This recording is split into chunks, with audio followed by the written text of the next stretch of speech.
Hello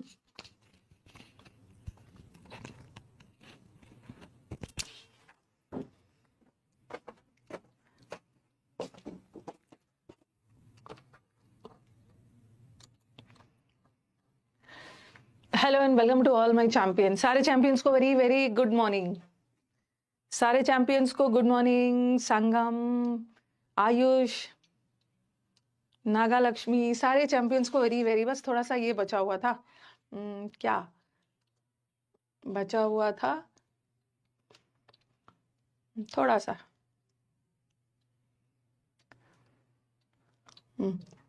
मुझे करवाना था, प्रेफर वाला करवाना था और वर्थ वाला करवाना था। ठीक है, थोड़ा सा ये बचा हुआ है जीरेंट। उसके बाद मैं इन्फिनेटिव स्टार्ट करूंगी। ठीक है, गुड मॉर्निंग सभी को, वेरी वेरी गुड मॉर्निंग।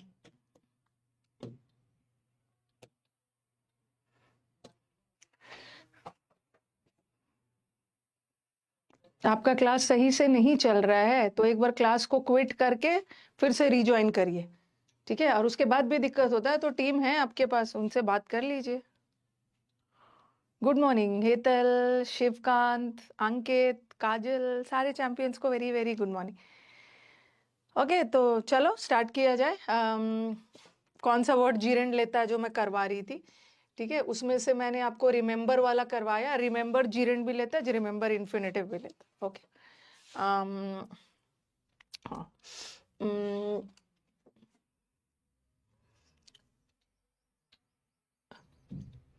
अब मुझे करवाना था आपका प्रेफर। प्रेफर प्रेफर का मतलब है किसी एक के मुकाबले किसी दूसरे चीज को चूज करना। ये भी जीरेंड लेता है और ये भी कभी कभी इन्फिनेटिव भी लेता है।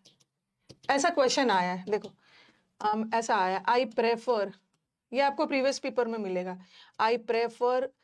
ये प्रेफर के साथ यहीं पे दो तीन चीज याद रखो। इससे इसके साथ और क्या क्या एग्जाम में एरर आता है।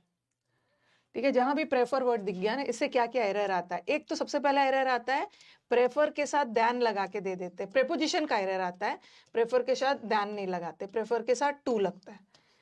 ठीक है, आपको लगेगा मैम दो चीज में तुलना करने के लिए तो हम दैन यूज करते ही हैं, बट प्रेफर वर्ड अपने साथ दैन नहीं लेता है। ठीक है, प्रेफर वर्ड अपने साथ कभी भी दैन नहीं लेता है। प्रेफर वर्ड से जो जो एग्जाम में एरर आ सकता है एक ही जगह हम लोग डिस्कस कर लेते हैं।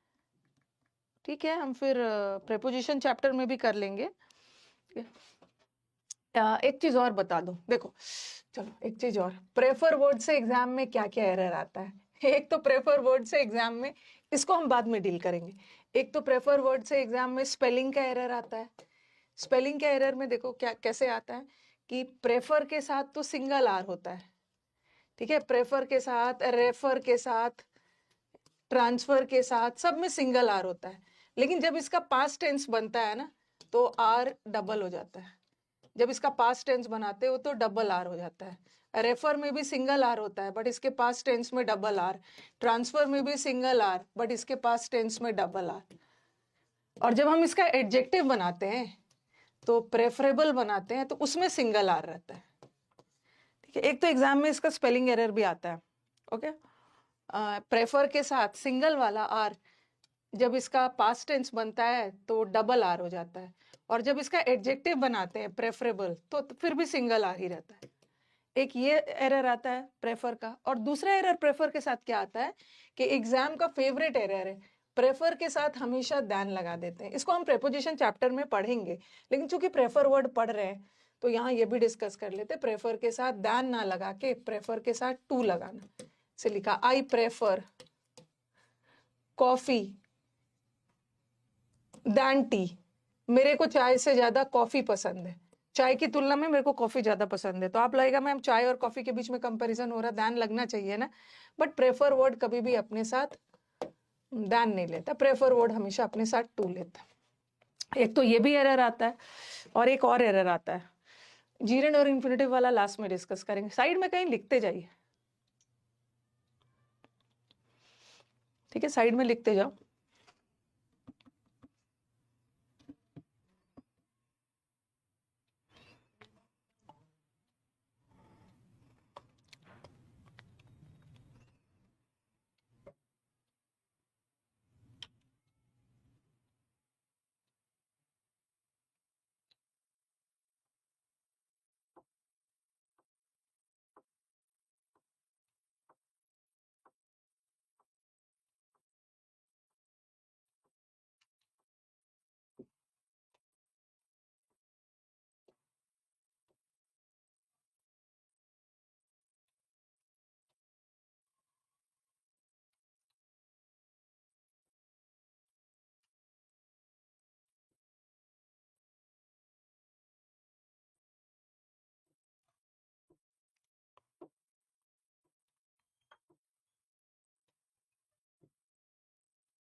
ठीक है। गुड मॉर्निंग सभी को, वेरी वेरी गुड मॉर्निंग। एक ये एरर आता है, और तीसरा एरर एक और आता है, प्रेफर के साथ मोर लगा देते। ओके, मोर लगा देंगे, जैसे मैंने लिखा द वाइट, प्रेफर वर्ड के साथ, प्रेफर वर्ड हो या इसका पास्ट टेंस हो, प्रेफर्ड हो, ठीक है, या एडजेक्टिव फॉर्म में ही क्यों ना हो, प्रेफरेबल हो, ये सब के साथ मोर मत लगाना है। प्रेफर का मतलब ही होता है दो के बीच में एक चीज को पसंद कर रहे हैं, तो इसके साथ मोर मत लगाना। जैसे मैंने लिखा the white shirt, white shirt black की तुलना में ज्यादा अच्छा है। The white shirt is more preferable to the red one. जो व्हाइट शर्ट है वो रेड वाले से ज्यादा अच्छा है। तो प्रेफर का मतलब ही होता है दो के बीच में तुलना करना है। इसके साथ टू भी लगाते हैं, और प्रेफर के साथ मोर मत लगाना, क्योंकि प्रेफर का मतलब ही होता है दो के बीच में कर रहे हैं, तो इसके साथ फिर से मोर लगाने की जरूरत नहीं। को एक बार रिफ्रेश करते।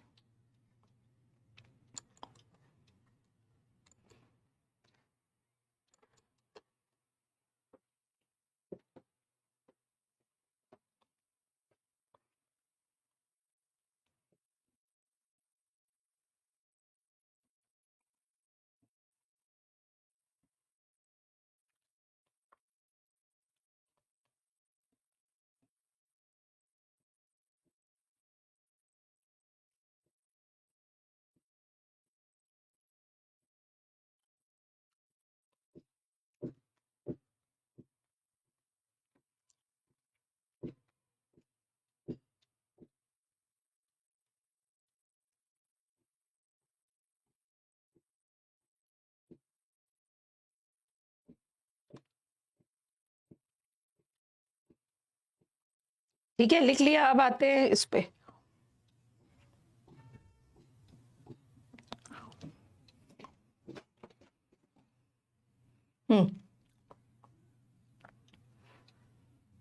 अभी मॉक देना स्टार्ट मत करिए, थोड़ा सा रुक जाइए। चलो ये वाला हो गया, ये सब तो डिस्कस कर लिया है। अब हम चलते हैं जीरेंड और इन्फिनेटिव पे। प्रेफर वर्ड दोनों लेता है, जीरेंड भी लेता है, इन्फिनेटिव भी लेता है। कब, ठीक है, कब लेगा बता रही हूँ, जीरेंड, और कब इन्फिनेटिव लेगा। जैसे लिखा मैंने, I prefer to read than, नहीं, मुझे लिखना ज्यादा अच्छा लगता है। I prefer to write than to read. मेरे को पढ़ने से ज्यादा लिखना अच्छा लगता है। ये क्वेश्चन आया हुआ है एग्जाम में, और ये गलत है। ये गलत है, क्यों? सबसे पहले प्रेफर वर्ड देन नहीं लेता है, और प्रेफर वर्ड जीरेंड लेता है। आई प्रेफर टू राइट के जगह क्या लगा दोगे? राइटिंग, ठीक है। और देन नहीं लेता है, टू लेता है। और टू रीड की जगह क्या लगा दोगे? Reading. I prefer reading to writing to reading, इसका मतलब क्या है? मेरे को पढ़ने से ज्यादा लिखना पसंद है, ठीक है।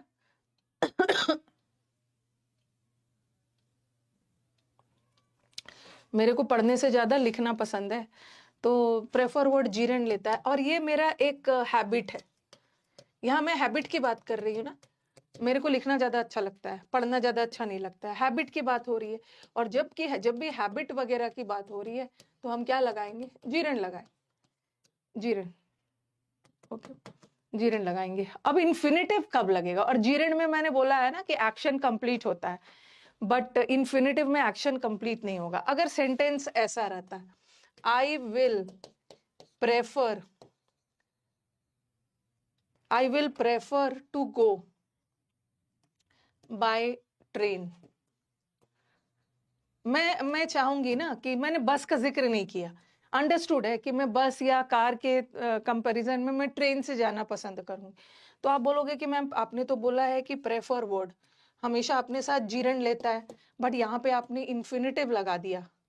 और ये सही भी है, सही भी है, बिकॉज ये सेंटेंस अभी इनकम्प्लीट है। आई विल प्रेफर मतलब मैं चाहूंगी कि मैं ट्रेन से जाऊं। एक तो यहाँ पे एक्शन इनकम्प्लीट है, और दूसरा ये हैबिट का सेंस नहीं है ना, कोई मेरा हैबिट वगैरह नहीं बता रहा है, ठीक है। जैसे I wish to go by train, I will choose to go by train, तो यहाँ पे एक्शन इनकम्प्लीट है, हैबिट का सेंस नहीं जा रहा है, तो हम प्रेफर के साथ इन्फिनेटिव भी लगा सकते हैं, जहां पे ऐसा सेंस आए कि अभी वो काम नहीं हुआ, मैं ऐसा करना चाहूंगी, तो अभी काम नहीं हुआ है तो इन्फिनेटिव लगा देना। बट जहाँ एक्टिविटी का सेंस आए वहां पे जीरन लगा देना। ठीक है, अब चलो वर्थ वाला कर लेते हैं।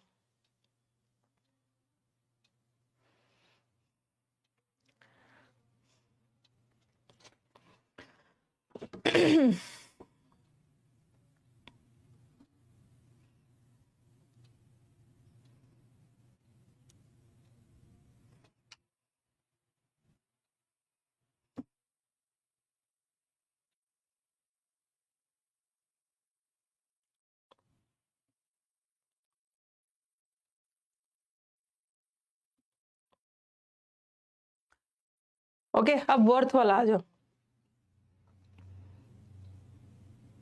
नहीं, ओवर भी नहीं लगाएंगे शिवकांत, चूज के साथ ओवर लगा सकते हैं। आई चूज कॉफी, मैं चाय की तुलना में कॉफी चूज करती हूँ ओवर टी। ओवर से भी कंपैरिजन करते हैं हम, चूज वर्ड के साथ ओवर लगा सकते हैं, बट प्रेफर के साथ ओवर भी नहीं लगेगा, दैन भी नहीं लगा। ठीक है, प्रेफर के साथ हमेशा टू ही लगता है। लेकिन अगर क्वेश्चन ऐसा आ गया, ठीक है, अगर क्वेश्चन ऐसा आ गया, 3 वाला में अभी काम हुआ नहीं है, अगर क्वेश्चन ऐसा आ गया, I prefer coffee to tea, ठीक है, तो प्रेफर के साथ तो टू लगाएंगे। बट कभी सपोज ऐसा क्वेश्चन आ गया, वैसा आना नहीं चाहिए, आई prefer coffee rather than T की तुलना में मेरे को कॉफी ज्यादा पसंद है। वैसे तो प्रेफर के साथ हमेशा टू लगेगा। ओके, प्रेफर के साथ हमेशा टू लगेगा, लेकिन कभी ऐसा हुआ कि प्रेफर वर्ड के साथ रैदर आ गया, रैदर भी कंपैरिजन के लिए यूज होता है, रैदर आ गया, अगर रैदर आ गया ना, तब हम रैदर के साथ टू नहीं लगाएंगे, रैदर के साथ दैन लगाएंगे। ठीक है, रैदर के साथ दैन ही लगेगा। ओके, सपोज कभी क्वेश्चन ऐसा आ गया, एक ऑप्शन में जैसे इंप्रूवमेंट में आ गया, I prefer coffee to tea. You never know ना, एसएससी का देखते हो क्या क्या करता है ड्रामा, कोई ठिकाना नहीं है। हम टीचर अपना कुछ और पढ़ाते हैं, उनका आंसर कुछ और चला जाता है। तो सब पहलू को ध्यान में रखना है कि अकेला प्रेफर है तो टू लगाना, अगर प्रेफर के साथ रैदर आ गया, रैदर टू नहीं होता, रैदर के साथ हमेशा दैन लगता है, आपने कंजंक्शन चैप्टर में पढ़ा है। सपोज ऐसा क्वेश्चन आ गया सेंटेंस इंप्रूवमेंट में, जहां पर दोनों ऑप्शन हो, I prefer coffee to tea, I prefer coffee rather than tea, तो आप बोलोगे कि मैम दोनों तो सही लग रहा है। ठीक है, दोनों सही लग रहा है। आपने तो बोला था कि प्रेफर के साथ टू आएगा, और यहाँ प्रेफर के साथ चूंकि रैदर वर्ड आ गया तो दैन आना चाहिए, तो ये भी तो सही लग रहा है। सपोज दोनों आ गया तो हम किसको चुनेंगे? ओके, दोनों आ गया ना, तो हम ऊपर वाले को ही चुनेंगे, क्योंकि ये थोड़ा सा सुपरफ्लुअस हो गया। मतलब प्रेफर वर्ड जब ऑलरेडी तुलना करता ही है और रैदर वर्ड से भी तुलना हो रहा, तो प्रेफर के साथ हम जनरली रैदर का यूज नहीं करते। ठीक है, नहीं यूज करते। अगर दोनों आ गया तो इसको देना। ओके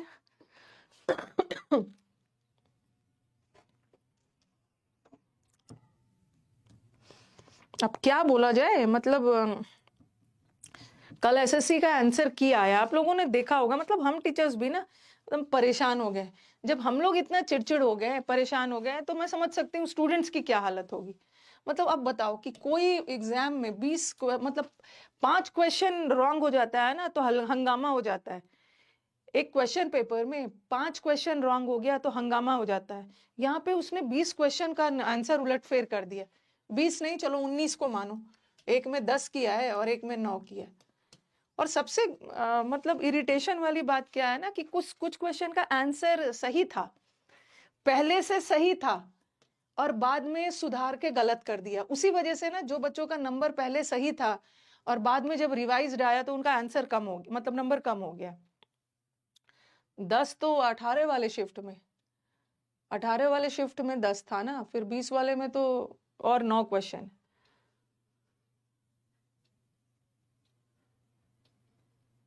स्कैम का के बारे में क्या कहना है? स्कैम तो हुआ ही है, स्कैम तो हुआ ही है। ये तो मैंने पहले भी बोला था, लेकिन मैंने बाकी टीचर्स से जब बात की ना, तो उन्होंने कहा कि मैम हम लोग थोड़ा वेट कर लेते हैं फाइनल स्कोर कार्ड। ठीक है, फाइनल स्कोर कार्ड जब आ जाएगा ना, तभी हम लोग कुछ बोल पाएंगे, तो वेट कर लेते हैं। फिर सबने मिलकर ट्विटर वगैरह किया, ट्विटर वगैरह करने से थोड़ा सा इन्होंने स्कोर जल्दी दे दिया। हमें लगा ना कि जब स्कोर आएगा तो सच्चाई पता चलेगा, जब स्कोर कार्ड आएगा फाइनल वाला तो कुछ अच्छा पता चलेगा कि आखिर इन्होंने किया क्या। इन्होंने स्कोर कार्ड करके ना अपने आप को और भी करप्ट दिखा दिया। जब फाइनल स्कोर की आंसर की आया, मतलब दिखा दिया कि और भी करप्ट है, पता नहीं कहाँ से आंसर बनवाया है। पहला वाला आंसर जो सही था, जीएस में कितने क्वेश्चंस रॉन्ग किए हैं, इंग्लिश में तो 2 का ही है। 19 रॉन्ग इन मैथ्स, अब बताओ, जीएस में भी तो हुआ है। और सीपीओ का तो मैं क्या बोलूं, सीपीओ में तो मेंस का एक ही पेपर में 4 क्वेश्चन रॉन्ग कर दिया, मतलब। और वो भी ऐसा क्वेश्चन ना, और वो भी ऐसा क्वेश्चन जिस गलती को बच्चे पकड़ ले रहे हैं। इसका मतलब है क्वेश्चन बहुत इजी था। जब टफ क्वेश्चन आता है ना, तो थोड़ा बहुत समझ में आता है कि टफ क्वेश्चन में उन्होंने आंसर गलत कर दिया। अरे नरेशन का 4 इजी इजी क्वेश्चन, जिसको हमारा एकदम बिगनर वाला बच्चा कोई भी बना लेगा, उसका क्वेश्चन रॉन्ग दे रहे। तो ये बहुत क्या मतलब, और मैं ना क्या करूं, यूट्यूब पे आके गुस्सा दिखा के क्या करना है। ओके, और बच्चों को लगता है मैम सपोर्ट नहीं कर रही। मैं बात करते रहती हूँ बाकी सारे टीचर से कि मतलब क्या किया जा सकता है। यूट्यूब पे आके ना सब तो बोल ही रहे। ओके, एक ही चीज को आके क्या बोलना है, सब चीजें बोल ही रहे कि इतना क्वेश्चन रॉन्ग नहीं देना चाहिए। और कल भी मैंने आपसे बात की थी, बस एक ही चीज है, नॉर्मलाइजेशन होनी चाहिए। चलो नॉर्मलाइजेशन तो छोड़ दो, नॉर्मलाइजेशन हटा देना चाहिए। नॉर्मलाइजेशन पहले भी होता था, लेकिन इतना ज्यादा नॉर्मलाइजेशन का इम्पैक्ट जो इस तरह से हुआ है, नॉर्मलाइजेशन भी छोड़ दो। कम से कम वो भी छोड़ दो, इजी क्वेश्चन मत बनाइए। चलो वो भी छोड़ देते हैं, चलो बना भी दिया इजी क्वेश्चन, लेकिन एटलीस्ट क्वेश्चन का आंसर तो सही दीजिए। मानते हैं आपसे 1 2 3 4 क्वेश्चन में गलती हो गई है, 20 क्वेश्चन में गलती कैसे हो सकता है? 20 क्वेश्चन में गलती नहीं हो सकता है ना। ओके, और उससे भी खतरनाक चीज क्या है ना, कि बच्चे क्या करते हैं ना, हर क्वेश्चन के लिए रिप्रेजेंटेशन डाल देते हैं। ओके, और उसने क्या किया बेवकूफी, कि जिस क्वेश्चन में ज्यादा रिप्रेजेंटेशन आया, ज्यादा 100 रुपया आया, वो क्वेश्चन पहले से सही था। देखा कि इतने ज्यादा बच्चे ये कर रहे हैं, क्वेश्चन को रिप्रेजेंटेशन फाइल कर रहे हैं, इसका मतलब है कि इसका आंसर रॉन्ग होगा। चलो इसको डिस्क्रिपेंसी में डाल देते हैं। ठीक है, सही क्वेश्चन का भी आंसर इन्होंने चेंज कर दिया। हम लोगों से एक मॉक टेस्ट का आंसर गलत चला जाता है ना, कभी कभी मॉक टेस्ट में, तो अंदर से बड़ा मतलब गिल्ट फील होता है। ठीक है, लगता है ना कि कहीं एक रॉन्ग क्वेश्चन की वजह से, एक रॉन्ग आंसर की वजह से ना, कहीं वही वाला क्वेश्चन एग्जाम में आ गया। ओके, और बच्चों का मतलब करियर मत खराब हो जाए। बच्चे तो टीचर्स पे भरोसा करते हैं कि मतलब एक रॉन्ग आंसर की वजह से कहीं एग्जाम में आ गया, वो भी ये टिक करे, गिल्ट फील होता है। ठीक है, जबकि ये मॉक है, फाइनल एग्जाम नहीं है। लेकिन फाइनल एग्जाम में बच्चे मतलब इतने मैसेजेस आ रहे हैं ना, 4 नंबर से छूट गया है। अगर वो क्वेश्चन सही होता तो आज हमारे स्टूडेंट्स सिलेक्शन कैटेगरी में होते। और आंसर बनाते समय आप लोग नहीं विश्वास करोगे कि आंसर को मैं जब भी मॉक टेस्ट जाता है ना, आंसर को 5 बार मैं खुद चेक करती हूँ, क्योंकि मन में रहता है ना कि बच्चों के पास गलत आंसर नहीं जाना चाहिए। और कभी चलो ह्यूमन एरर है, चल भी गया, तो क्लास में आके अनाउंस कर देना, यूट्यूब पे भी बोल देना कि देखो इसका हो गया था गलती से, इसको करेक्ट कर लीजिएगा। या स्टूडेंट भेजते हैं ना, तो मैं खुद इसको, तो हाउ कैन दे, जो इतनी बड़ी बॉडी है, हम लोग का तो छोटा सा ऑर्गेनाइजेशन है खुद से, लेकिन छोटा ऑर्गेनाइजेशन है तो बेस्ट है कि अपने आप से लग के आंसर वगैरह चेक करे। आंसर गलत होना मतलब दैट इज अ डिजास्टर। क्योंकि कभी कभी क्या होता है ना, मॉक टेस्ट में भी गलत आंसर आ जाता है, तो बच्चों के मन में गलत आंसर एक बार जब बैठ जाता है ना, तो फिर वो एग्जाम में भी जाके गलती कर देते हैं। और हो सकता है हम टीचर की वजह से ना, उस गलत आंसर की वजह से हमारा स्टूडेंट का सिलेक्शन रुक जाए। ओके, तो वीडियो में तो आप लोगों ने बहुत सारे सब टीचर्स वीडियो बना रहे हैं, पता चल ही गया कि क्या क्या हो रहा है। लेकिन अब मैं सारे टीचर्स से बात करने में लगी हुई हूँ ना, कि देखना है कि मतलब अब इस पे क्या किया जा सकता है। ठीक है, ये सब हुआ है, सबको पता चल गया है कि ये सब हुआ है। अब देखना है सबसे बात करके कि मतलब क्या आगे का स्टेप होगा, मतलब आगे क्या क्या करना है। सबको पता है, सबको ये चीज तो सबको अब पता चल ही गया है क्या क्या एसएससी ने खतरनाक काम किया है। पोस्ट प्रेफरेंस, अगर आपको पोस्ट प्रेफरेंस भरवाना ही है तो फाइनल आंसर की के बाद भरवाइए। बहुत सारे बच्चों ने पोस्ट प्रेफरेंस डाला ही नहीं था अपना स्कोर कम देख के। अब सबसे बुरा उन्हीं के लिए लग रहा है ना, अपना आंसर मतलब स्कोर उनका कम था तो उन्होंने डाला नहीं था और अब बाद में स्कोर उनका बढ़ गया है, और कुछ का घटा भी है, कुछ बच्चों का घट भी गया है, क्वेश्चंस इधर उधर किया है, तो that is really a very unethical, a very corrupt on the part of SSC, a very corrupt act. CPO के लिए भी, अब सीपीओ के लिए भी हम लोग वेट कर रहे हैं ना, सिर्फ सीजीएल ही नहीं है, सीपीओ के लिए भी हम लोग को वेट कर रहे हैं भाई। कि इतने सारे सब लोगों ने बनाया है आंसर्स, बताया भी कि किए कि काइंडली इनका आंसर की ना, इनके साथ भी वो ना हो, इनका आंसर की रिवाइज करके भेजिए। ठीक है, ऐसा नहीं है कि 100 रुपये दे के ही बच्चे रिवाइज करवाएंगे, आप खुद देखिए। कम से कम अगर आपका आपकी तरफ से आंसर करेक्ट है ना तो उनका 100 रुपया वापस तो कर दीजिए। ठीक है, अगर आप आंसर रॉन्ग है ही, आंसर रॉन्ग है ही अगर आपको लग रहा है तो उनके पैसे वापस कर दीजिए। रेलवे वगैरह में तो कर भी देते हैं, ये करता नहीं है।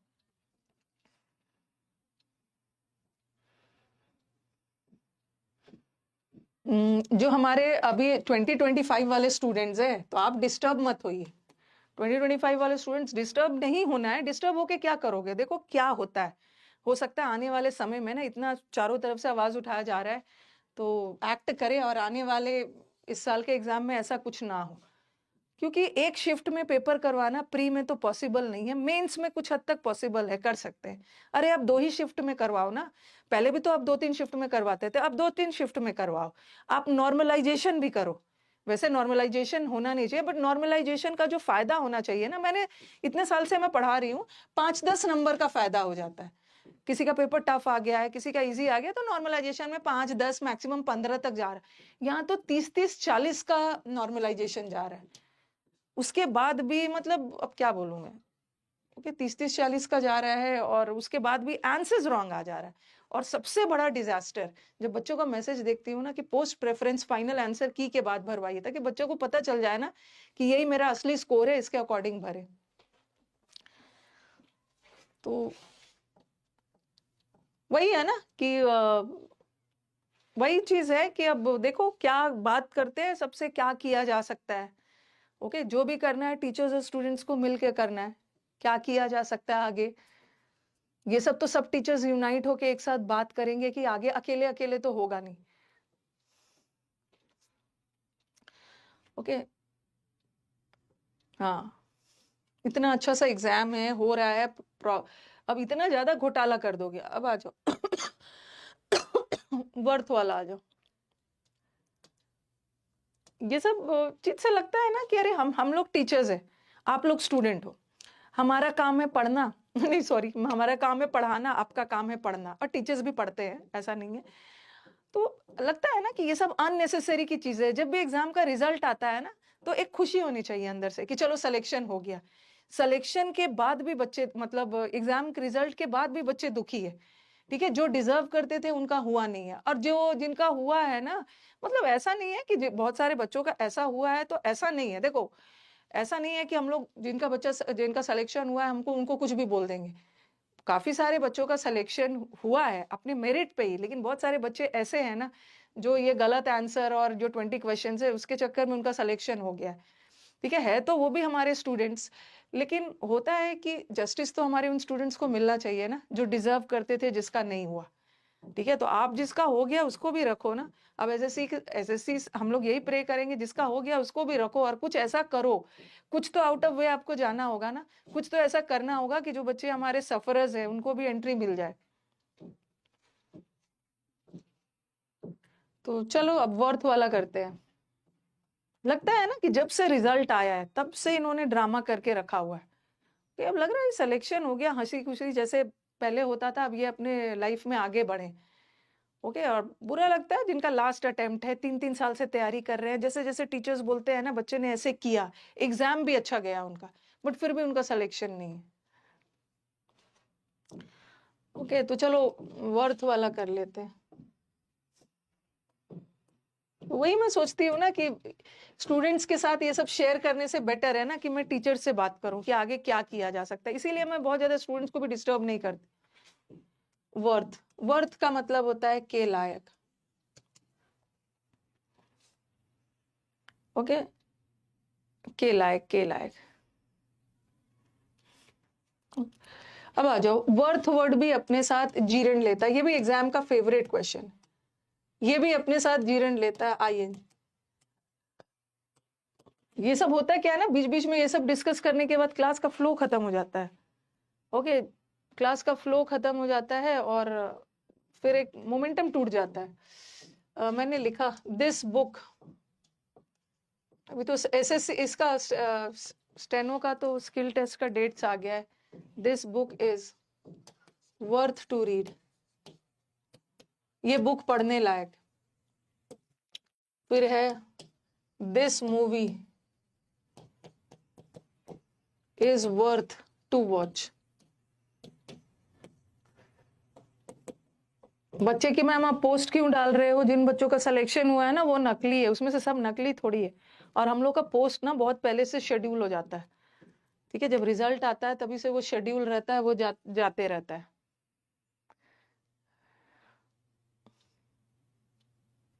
स्टेनो का तो अब स्किल टेस्ट अगले मंथ में है ना। हम लोग टीचर्स है ना, हम लोग लीडर्स नहीं है। और खास करके मैं, मेरे मेरे पढ़ाने के अलावा और मैं कोई चीज में अच्छी नहीं हूँ। बट ऐसा नहीं है कि एकदम यूट्यूब पे आके हल्ला कर करके एकदम मोटिवेट करना, मतलब वो क्वालिटी नहीं है। मैं सिर्फ पढ़ा सकती हूँ और बाकी सोल्यूशन पे वर्क करना है। The book is worth to read. अप्रैल में है, 16-17 शायद ऐसे ही कुछ है। अल्टीमेट सोल्यूशन, जितना भी स्कैम हो कुछ हो उस पर तो वर्क हो ही रहा है। अल्टीमेट सोल्यूशन तो पढ़ना ही है। भगवान से यही है कि कुछ मिराकल, कुछ अच्छा करे ताकि जो डिजर्विंग कैंडिडेट्स है उनको भी एंट्री मिल जाए। अच्छा, 14-15 को है।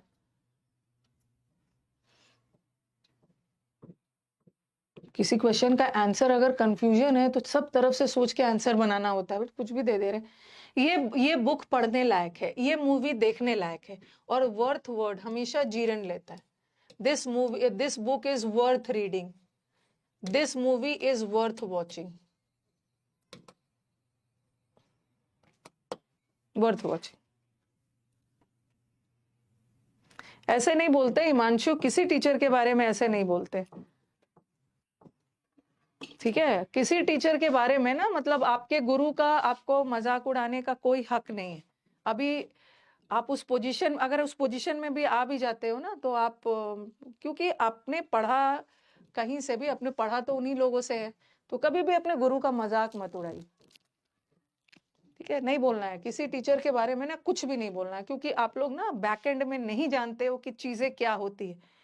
आप लोग को सामने जो दिखाया जाता है ना सिर्फ वही दिखता है, ठीक है? कौन टीचर आपके कितने शुभ चिंतक है, कौन क्या कर रहा है, आप लोग को तो सामने वो सब दिख रहा है, बट पीछे क्या चल रहा होता है ना, मैं इस वर्ल्ड में काफी दिनों से हूँ, मैं जानती हूँ। तो किसी टीचर के बारे में कुछ भी नहीं बोलना है, ठीक है? आप स्टूडेंट हो, अपने गुरु का कभी भी अपमान नहीं करना है।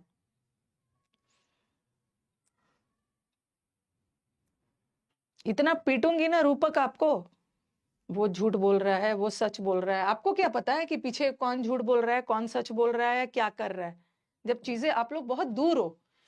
ओके, ये साइकिल, विशेष साइकिल जो है ना, उससे बहुत दूर हो, आप लोगों को सब चीज पता भी नहीं है। मैं जानती हूँ ना कि इतने दिनों से हूँ, तो आपको सिर्फ अपनी पढ़ाई से मतलब रखना है, टीचर का अपमान बिल्कुल नहीं करना है, बिल्कुल नहीं करना है। दिस मूवी इज, अब एग्जाम में ऐसा एरर आया, बहुत बुरा लगता है, कुछ भी आप लोग टीचर को बोलने लगते हो। क्या जानते हो आपको टीचर के बारे में? टीचर को कभी नहीं बोलना है। टीचर क्या करे, ज्यादा से ज्यादा वो सब अपना वो कर रहे हैं, अब मिलके ही कुछ ना कुछ करना होगा। एक सेंटेंस आया था ऐसा, द ये 2015 में आया, शायद 2015 या 17 के प्री पेपर में आया, मुझे याद नहीं है, 15 या 17 के पेपर में आया है। द ताजमहल द ताजमहल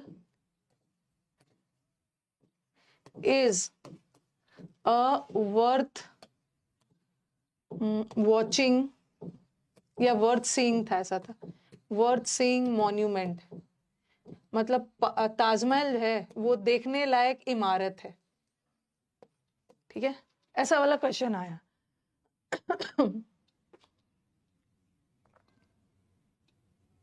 नहीं करना है, ऐसा नहीं करना है अपने गुरु का।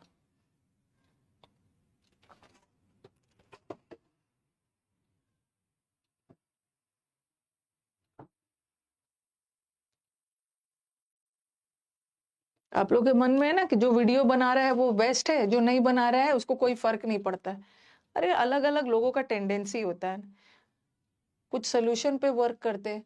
अब लगता है ना कि अकेले टीचर, अकेले मैं क्या करूंगी, मैं अकेले थोड़ी एसएससी को हिला के आ जाऊंगी, मेरे को भी टीचर से देखना होगा ना कि बाकी टीचर्स क्या क्या सोच रहे हैं। ठीक है, तो अब आपके दिमाग में आएगा कि ताजमहल देखने लायक स्मारक है कि मैम आपने तो बोला है कि वर्थ वर्ड, वर्थ वर्ड के साथ जीरेंड आता है। ठीक है, वर्थ वर्ड के साथ आईएनजी आता है, जीरेंड आता है, तो इसका मतलब ये तो सही है ना, यहाँ भी वर्थ के बाद रीडिंग आया, यहाँ भी वर्थ के बाद वॉचिंग आया, तो वर्थ के बाद जीरेंड आता है। ठीक है, लेकिन ये देख रहे हो ये जीरेंड नहीं है, क्योंकि मॉन्यूमेंट क्या है, यहाँ देखो, यहाँ रीडिंग के बाद कोई नाउन नहीं आ रहा है, वॉचिंग के बाद भी नाउन नहीं आ रहा, बट यहाँ सीन के बाद एक मॉन्यूमेंट आ रहा, नाउन। ये मॉन्यूमेंट नाउन है, और नाउन की विशेषता बताने वाले वर्ड्स एडजेक्टिव है। इसका मतलब है कि यहाँ का जो सीइंग है ना, एडजेक्टिव है, एडजेक्टिव का आईएनजी फॉर्म, इसका मतलब है प्रेजेंट पार्टिसिपल। और वर्थ वर्ड कभी भी प्रेजेंट पार्टिसिपल नहीं लेता है, वर्थ वर्ड हमेशा जीरंड लेता है, उस जीरंड के बाद कोई नाउन नहीं आना चाहिए। ठीक है, तो ये गलत है, ये क्वेश्चन गलत है। ये क्वेश्चन को सही कैसे होना चाहिए, ऐसा, the Taj Mahal is a monument worth watching, worth watching बाद में आना चाहिए। ठीक है, नाउन के बाद आएगा, नाउन के बाद। यहाँ पे ये प्रेजेंट पार्टिसिपल हो गया है, मॉन्यूमेंट नाउन है, नाउन की विशेषता एडजेक्टिव, और वर्ब का आईएनजी फॉर्म एडजेक्टिव का काम करता है प्रेजेंट पार्टिसिपल के रूप में, but worth word present participle नहीं लेता है, वर्थ वर्ड जीरेंड लेता है, उस आईएनजी के पहले कोई नाउन वगैरह नहीं चाहिए। And this is the end of जीरेंड। ठीक है, मॉन्यूमेंट का मतलब स्मारक बोल रही हूँ ना, माय गॉड ये हिंदी ही बोल रही हूँ ना, क्या हुआ नहीं सुनाई दे रहा है, स्मारक, ऐतिहासिक स्मारक, मॉन्यूमेंट, इमारत, इमारत तो अलग होता है, बड़े बड़े इमारत, बिल्डिंग्स और वो सबको बोलते हैं, if I am not wrong.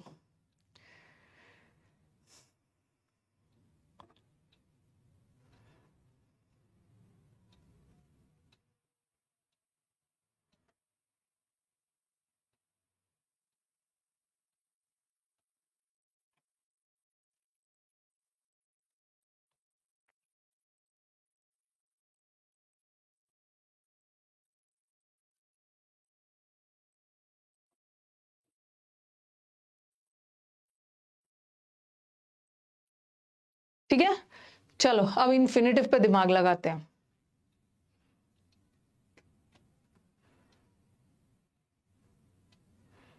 एकदम एग्जैक्टली 18 दिन में आपका वर्ब खत्म होगा। आज 15 क्लास है ना, 16, 17, 18 दिन में खत्म होगा। धरोवर भी हो सकता है, हाँ। सेकंड वाला यहाँ पर सीइंग इसलिए नहीं होगा ना, क्योंकि इसके बाद एक नाउन आ रहा है, और नाउन की विशेषता बताने वाले वर्ड एडजेक्टिव होते हैं, और वर्थ वर्ड एडजेक्टिव नहीं लेता, वर्थ वर्ड अपने साथ जीरण लेता है। ओके। चलो आ जाओ, अब हम चलते हैं किस पे, हम चलते हैं इन्फिनेटिव पे। जीरण खत्म कर दिया मैं, ठीक है, जीरण खत्म कर दिया। अब हमारा नॉन फाइनाइट में दूसरा चैप्टर शुरू हो रहा है, जो इन्फिनेटिव से भी ज्यादा लेंदी है। ठीक है, इन्फिनेटिव में मुझे आपको कॉजेटिव वर्ब भी पढ़ाना है, जिससे भर भर के इस बार सीपीओ में भी एरर आया और एग्जाम में एरर आता है। इन्फिनेटिव क्या होता है, 2+V1, ये तो पढ़ा भी दिया है। और इन्फिनेटिव किसका काम करता है, इन्फिनेटिव नाउन का काम करता है, कई बार बता भी दिया। और नाउन का काम करने के लिए उस इन्फिनेटिव को वाक्य में या तो सब्जेक्ट बनना होगा या तो ऑब्जेक्ट बनना होगा। ठीक है, ऑब्जेक्ट बनना होगा। जैसे मैंने लिखा टू,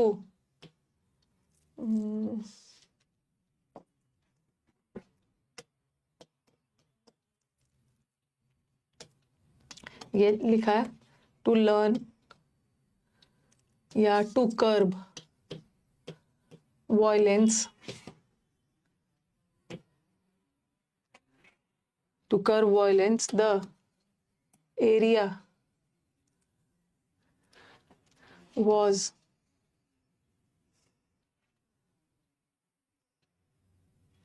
put under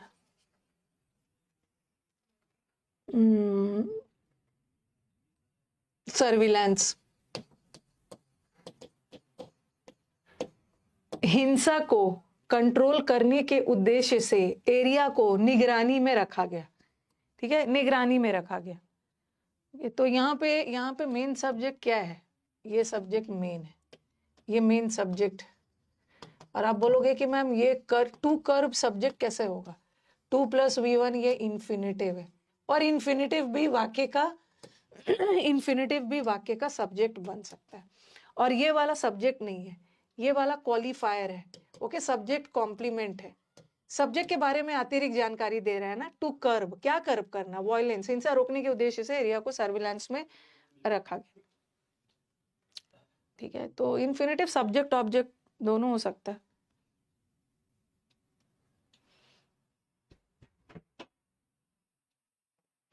देखा मैंने, he doesn't wish to go, वो नहीं जाना चाहता था। तो ये आपका ऑब्जेक्ट हो गया। ओके, ये तो आपका वर्ब हो गया। और ये आपका इन्फिनेटिव को ऑब्जेक्ट भी बना सकते हो। यहाँ वैसे ये ऑब्जेक्ट नहीं है, ये सब्जेक्ट कॉम्प्लीमेंट ही है। अगर मुझे इसको ऑब्जेक्ट बनाना हो ना तो मैं लिख सकती थी he wishes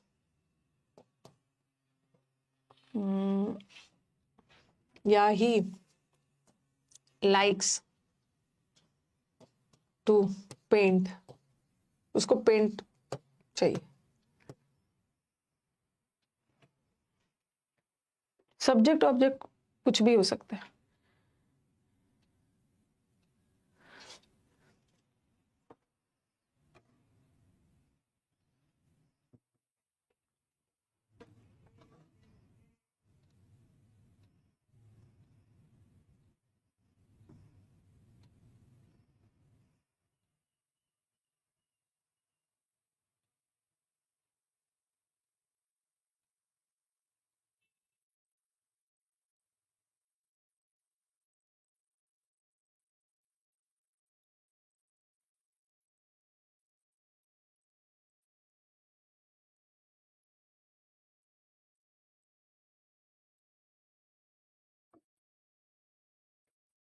पर्पस बता रहा है। हाँ, तो इन्फिनेटिव भी सब्जेक्ट ऑब्जेक्ट का काम कर सकता है। ओके, अब देखो, ही टू कर्ब वायलेंस, वायलेंस का, हिंसा को कंट्रोल करने के उद्देश्य से ही विशेस टू गो, ये सब इन्फिनेटिव। चलो ये वाला लिख लिया। अब थोड़ा सा बेयर इन्फिनेटिव वैसे तो मैंने बता ही दिया है, बट यहाँ पे थोड़ा और कर लेते हैं। 2 तरह का इन्फिनेटिव होता है। ठीक है, एक इन्फिनेटिव होता है 2 + V1, कल मैंने वैसे बता दिया था। और एक होता है बेयर इन्फिनेटिव।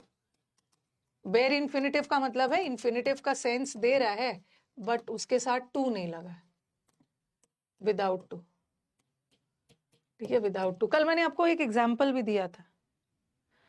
ठीक है, कल मैंने आपको एग्जाम्पल भी दिया था। I helped him to paint the house. मैंने उसको घर पेंट करने में मदद की। क्या करने में? घर पेंट करने में। और I helped him paint the house. मैंने उसको पेंट करने में, कल हमने ये एग्जाम्पल किया था। ठीक है, यहाँ पे देखो यहाँ पे ये दोनों इन्फिनेटिव है, बट ये टू के साथ वाला इन्फिनेटिव है और ये बेयर वाला है। स्टूडेंट्स ऐसे ही रॉन्ग कर देते हैं।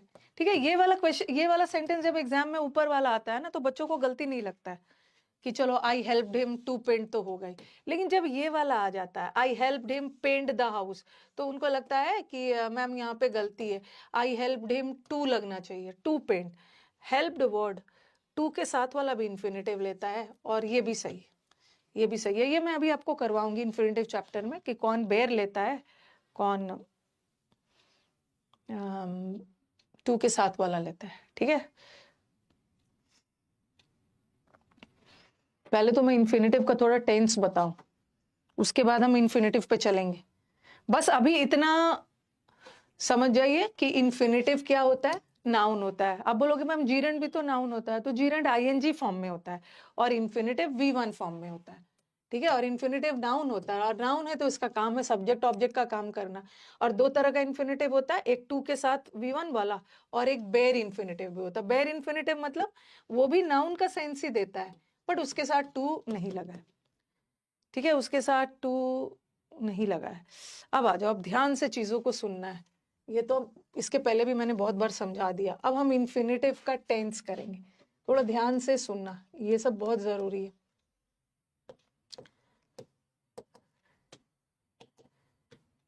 ओके, मैंने लिखा he wishes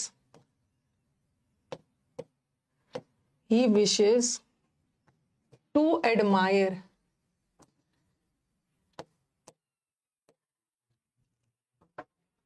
और एक मैंने लिखा he wishes to be admired। इसको बहुत इजी वे में आपको समझा रही हूँ, ज्यादा रूल्स लिखूंगी तो कंफ्यूज होने लगो। अब मेरे को बताओ कि क्या डिफरेंस है दोनों सेंटेंस में। बट के साथ बेयर इन्फिनेटिव आता है, क्या डिफरेंस लग रहा है? यहां तक तो सेम है, यहां तक तो सेम है, और प्रेजेंट टेंस में जा रहा है ही विशेस। क्या दोनों में डिफरेंस क्या दिख रहा है?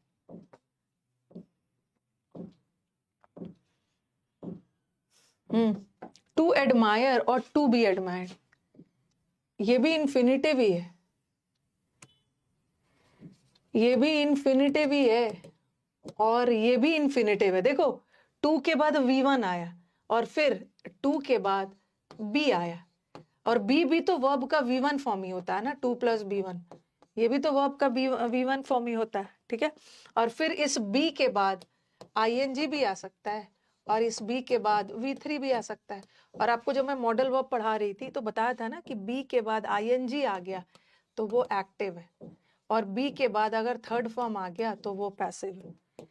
वो पैसिव है। यहाँ पे ना अभी यहाँ पे एक्शन कंप्लीट नहीं हुआ है, कहीं पे भी का एक्शन कंप्लीट नहीं हुआ है, अभी तो वो चाह रहा है। ठीक है, वो चाहता है, अभी एक्शन कंप्लीट नहीं हुआ है। ठीक है इंद्रनील, अभी एक्शन इज नॉट कंप्लीटेड। बस याद रखो ना, ही विशेस टू एडमायर, ही चाहता है कि वो किसी और की प्रशंसा करे, तो ये सेंटेंस एक्टिव में है। ठीक है, अगर मैं यहाँ पे हिम लिख देती ना तो आपका काम आसान हो जाता। ही विशेस टू एडमायर हिम, ही जो चाहता है, ही चाहता है ना, किसी गर्ल को लिख देती हूँ मैं यहाँ पे, ही चाहता है कि वो हर की प्रशंसा करे, तो यहाँ पे काम ही कर रहा है ना, ही काम करेगा ना, हर की तारीफ करेगा, तो ये सेंटेंस आपका इन्फिनेटिव का एक्टिव वॉइस में। हर लिख देती तो आपका काम आसान हो जाता, लेकिन मैंने नहीं लिखा, फिर भी अंडरस्टूड है कि ही किसी और व्यक्ति की प्रशंसा करना चाहता है। बट यहाँ पे देखो, ही विशेस टू बी एडमायर्ड, अगर मैं यहाँ पे ऐसा कर देती तो आपका काम आसान हो जाता। ही जो है हर की तारीफ करना चाहता है तो एक्टिव है, और मैं बाय लगा देती ना, he wishes to be admired by her, यहाँ भी आपका काम आसान हो जाता। आप बाय देखते और बोलते हैं मैम ही चाहता है ना कि हर के द्वारा उसकी प्रशंसा हो, तो आपको फटाक से पता चल जाता है कि मैम इन्फिनेटिव तो ये भी है, लेकिन ये पैसिव वॉइस में बाय वगैरह लग जाता है तो काम आसान हो जाता है। लेकिन अगर जरूरी नहीं है कि पैसे बनाने के लिए बाय लगाएंगे, अगर हम बाय नहीं भी लगाते, यहाँ हर नहीं भी लगाते ना, अंडरस्टूड है, ही चाहता है कि वो किसी और की प्रशंसा करे, और यहाँ ही चाहता है कि उसकी प्रशंसा हो किसी और के द्वारा, किसी और के द्वारा, तो ये इन्फिनिटिव जो है ना, और दोनों सेंटेंस किस में जा रहा है, दोनों सेंटेंस जा रहा है सिंपल प्रेजेंट में, ठीक है, प्रेजेंट में जा रहा है। इसको पास्ट मत समझना, ये बी के बाद जो V3 आता है ना वो पास्ट नहीं होता, पास्ट तो V2 होता है, ये तो V3 है, और ये दोनों सेंटेंस प्रेजेंट में जा रहा है। बट डिफरेंस क्या है कि प्रेजेंट टेंस में, ठीक है, प्रेजेंट टेंस में भी सिंपल प्रेजेंट में, प्रेजेंट टेंस में याद रखना कि टू के साथ V1 लगा रहे तो समझ जाना कि वो एक्टिव वॉइस, ठीक है, और प्रेजेंट टेंस में टू लगाकर फिर बी लगाकर फिर थर्ड फॉर्म लगा रहे तो समझ जाना कि वो पैसिव है। अगर बाय नहीं भी लगा है, बाय लग जाएगा तो आपका क्लियर हो जाएगा। बी के बाद अगर थर्ड फॉर्म कहीं लगा हुआ दिख रहा है, टू के बाद बी लगाकर थर्ड फॉर्म है, इसका मतलब है वो पैसिव है। और यहाँ तो 2+V1, यहाँ तो कहीं थर्ड फॉर्म का सवाल ही नहीं है, तो ये एक्टिव है। दोनों का टेंस प्रेजेंट है। वो चाहता है कि वो किसी और की प्रशंसा करे, और वो चाहता है कि किसी और के द्वारा उसकी प्रशंसा हो, है तो दोनों प्रेजेंट टेंस ही, बट ये एक्टिव है इन्फिनिटिव का, ये पैसिव। मेरे को बताओ इतना दूर क्लियर है? यहाँ पे पहला वाला सेंटेंस में ही कुछ काम करेगा, दूसरे की जाके तारीफ करेगा, और नीचे वाले में ही बैठा रहेगा, कोई और आके उसके सामने उसकी तारीफ। इतने दूर क्लियर है? ज्यादा कंफ्यूज नहीं करूंगी, सेंटेंसेस दूंगी और भी क्लियर हो जाएगा।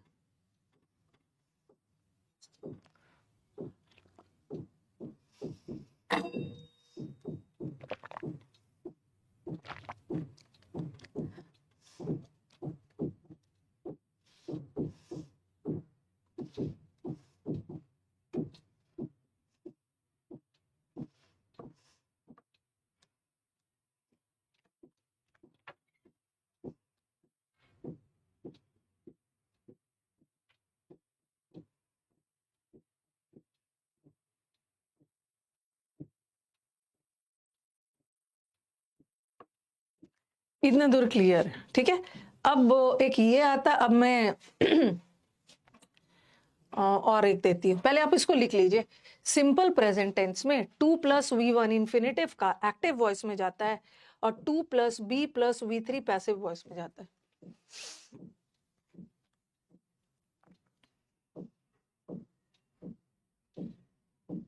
क्लियर है? ओके।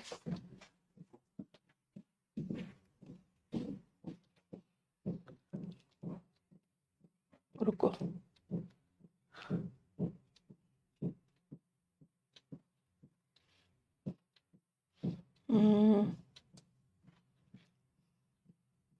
कहाँ चला गया? अब दूसरा नीचे लिखो।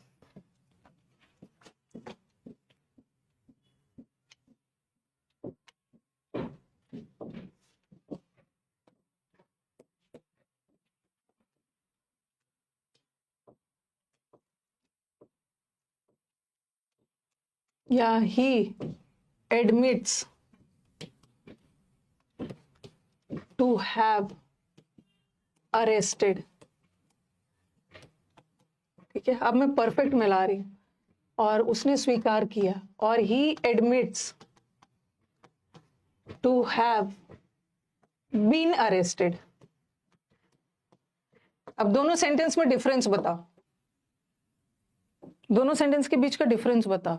उसने स्वीकार किया, और आपको मैंने जब एक्टिव पैसिव पहचानने का तरीका बताया था तो बताया था ना, 2 के साथ V1 आ गया, ये भी इन्फिनिटिव ही है, 2 के साथ V1 आ गया, इन्फिनिटिव ही है, और हैव के बाद थर्ड फॉर्म लग गया तो सेंटेंस एक्टिव है, और हैव के बाद बीन लगाकर थर्ड फॉर्म आया तो ये सेंटेंस पैसिव, इन्फिनिटिव का पैसिव है, ठीक है, पैसिव है, पैसिव है। अब थोड़ा सेंटेंस पे ध्यान दीजिए।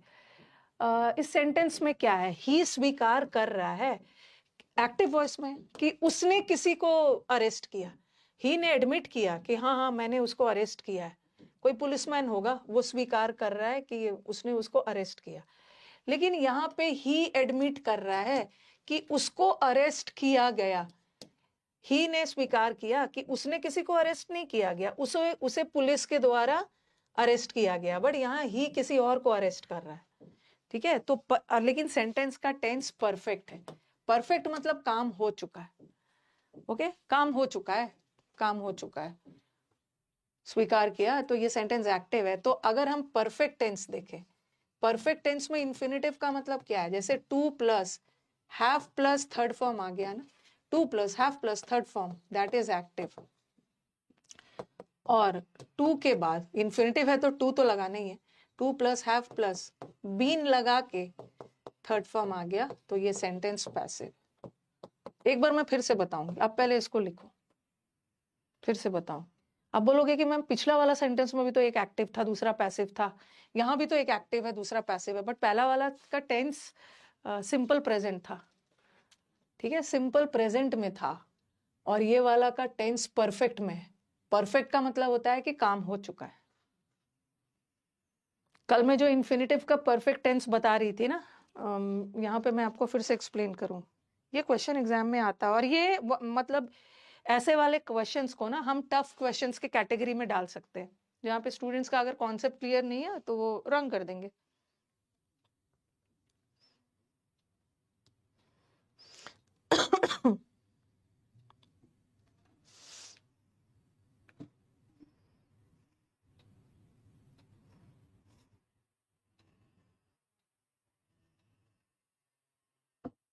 एक बार मैं फिर से लिखूंगी।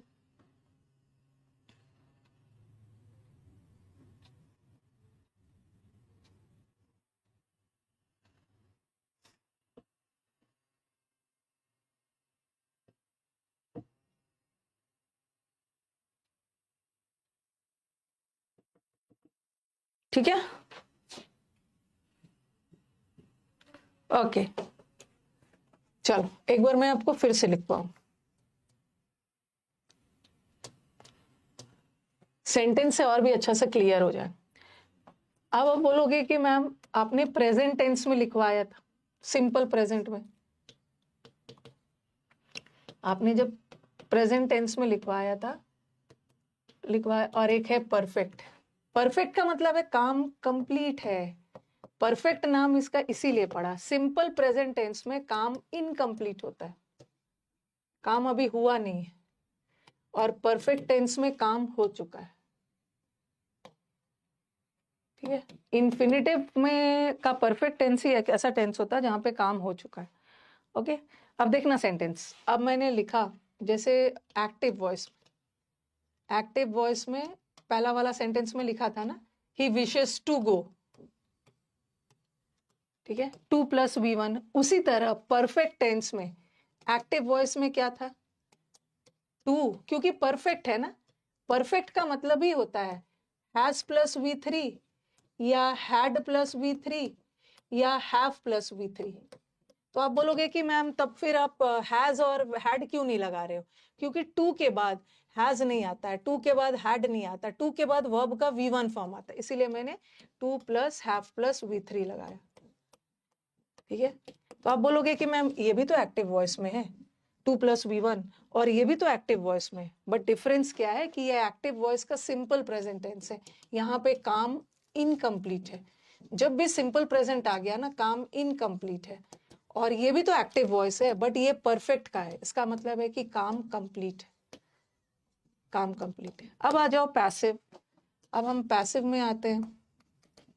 पैसिव में सिंपल प्रेजेंट टेंस में मैंने to plus be plus V three करवाया, और परफेक्ट के पैसिव में क्या करवाया, परफेक्ट के पैसिव में करवाया to plus have plus been, been लगा के थर्ड फॉर्म लगा। तो आप बोलोगे मैम दोनों तो पैसिव है, दोनों में क्या डिफरेंस है? ये पैसिव सिंपल प्रेजेंट का पैसिव है। सिंपल प्रेजेंट जब भी इन्फिनेटिव सिंपल प्रेजेंट टेंस में हो, जब भी इन्फिनेटिव का सिंपल प्रेजेंट में हो, चाहे वो एक्टिव हो या पैसिव हो, काम इनकम्प्लीट है, लेकिन यहाँ पे काम कंप्लीट।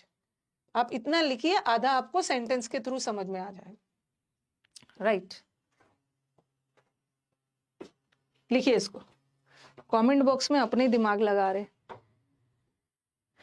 जितना भी बच्चों ने मुझे को सिलेक्शन दिया है ना, मैं बार बार बोल रही हूँ, किसी का नाम मैं नहीं जानती, या तो वो रिकॉर्डेड देखते होंगे या आप पढ़ते समय कमेंट करते ही नहीं हो।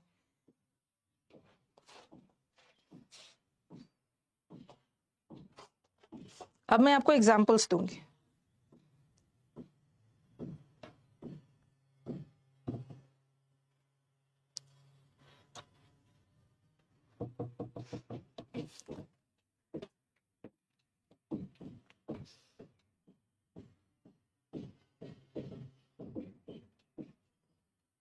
हैज नहीं होता है, टू के साथ V1 यूज होता है, और इन्फिनिटिव का सिंगुलर और प्लूरल से कोई लेना देना नहीं है। ओके हाँ, चलो ये लिख लिया, अब सेंटेंस से क्लियर हो जाएगा। यही सब है यहाँ पे, इतना सॉरी टफ लिख के मैं आपको कंफ्यूज नहीं करना चाहती, ठीक है। ओके, आप ये सब मत देखो, जो मुझे ना मेन काम का लिखवाना था मैंने लिखवा दिया, ये सब मत देखना, ठीक है। ये भी तो बोलोगे मैम यहाँ भी तो V3 लगा है, पैसिव है, यहाँ भी हैव प्लस बीन लगा के ये भी पैसिव है, दोनों पैसिव है, ठीक है, दोनों पैसिव है, बट डिफरेंस है ना, ये सिंपल प्रेजेंट टेंस का पैसिव है और ये परफेक्ट का पैसिव है। ये सब छोड़ो, ये सब मत देखिए, आप सेंटेंस देखिए, सेंटेंस देखिए। मैं सेंटेंस में ऑप्शन दे रही हूँ, the thief admitted to have been arrested, और एक ऑप्शन दे रही हूँ, एक ऑप्शन ये दे रही हूँ, और एक ऑप्शन ये दे रही हूँ, the thief admitted to have arrested. अब बताओ कि कौन सा ऑप्शन होगा। एक ऑप्शन ये भी दिया आपको, the thief admitted to have been arrested, और एक है the thief admitted to have arrested. अरे he wishes to be gone नहीं होगा, उसका पैसिव थोड़ी बनेगा, ही खुद ही जाना चाहता है ना, उसका पैसिव कहां से बना लो। अब मेरे को डिफरेंस बताना, ठीक है, मेरे को डिफरेंस बताना। अच्छा,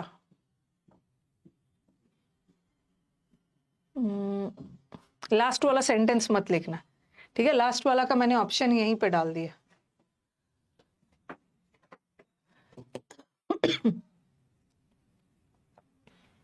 और रुको, ऐसे मजा नहीं आ रहा है, इसको मैं लिख के बताती हूँ, लिखूंगी ना तो फिर ज्यादा अच्छे से समझ में आएगा।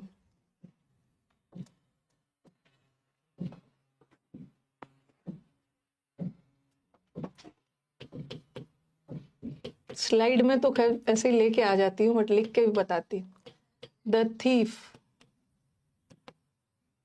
एडमिटेड टू हैव अरेस्टेड, और एक ऑप्शन में टू हैव अरेस्टेड, और एक ऑप्शन में टू हैव बीन अरेस्टेड, एक ऑप्शन में है लास्ट ईयर चोर को, ठीक है, और दूसरा लिखा मैंने, the police admitted to have arrested या to have been arrested the thief।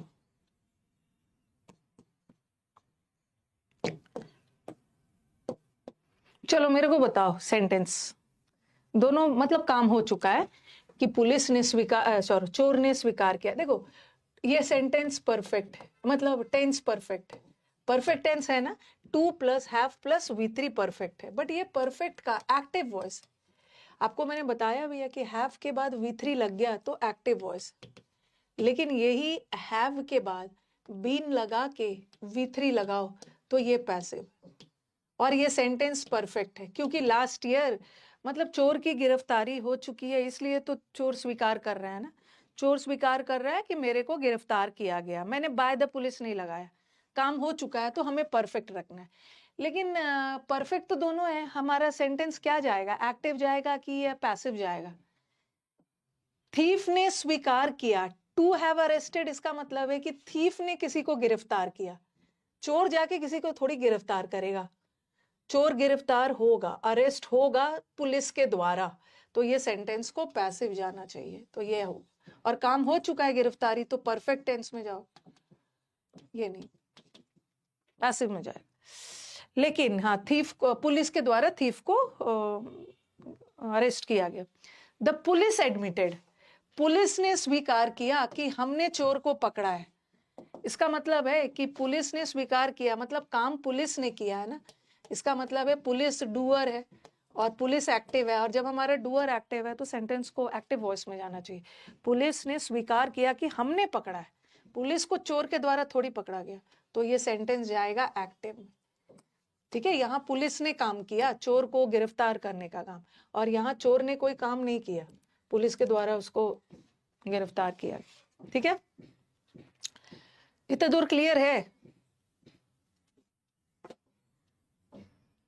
अभी मैं प्रेजेंट वाला भी आपको एग्जांपल दूंगी, अभी तो मैंने परफेक्ट वाला दिया है।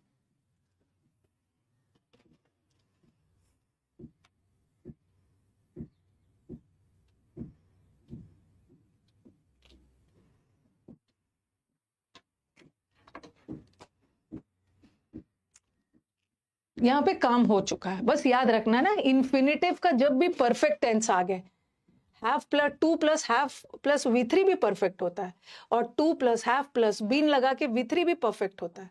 दोनों परफेक्ट है, बट एक एक्टिव वॉइस में और एक पैसिव वॉइस में। चाहे एक्टिव वॉइस में हो चाहे पैसिव वॉइस में हो, काम हो चुका है, हो चुका है। ठीक है, अब ये हो चुका है, अब आपको सिंपल प्रेजेंट वाला करवाती हूँ।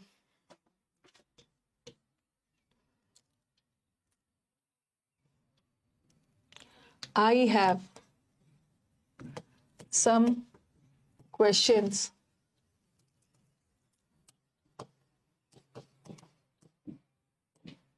to discuss। ये इन्फिनिटिव का सिंपल प्रेजेंट टेंस है, और ये भी इन्फिनिटिव का टू बी डिस्कस्ड भी सिंपल प्रेजेंट टेंस है। ठीक है, अभी यहाँ पे काम नहीं हुआ, मेरे को कुछ क्वेश्चंस डिस्कस करवाने हैं, तो ये भी सिंपल प्रेजेंट टेंस है। इन्फिनिटिव का परफेक्ट में काम हो चुका है, बट सिंपल प्रेजेंट में काम नहीं हुआ, मैंने अभी डिस्कस नहीं है किया, मेरे को करवाना है, और ये भी सिंपल प्रेजेंट टेंस, दोनों सिंपल प्रेजेंट टेंस। ठीक है, लेकिन डिफरेंस क्या है कि 2 प्लस V1 एक्टिव वॉइस में है, और 2 प्लस B प्लस V3 ये पैसिव वॉइस। हमें डिसाइड करना है कि हमें एक्टिव जाना है या पैसिव।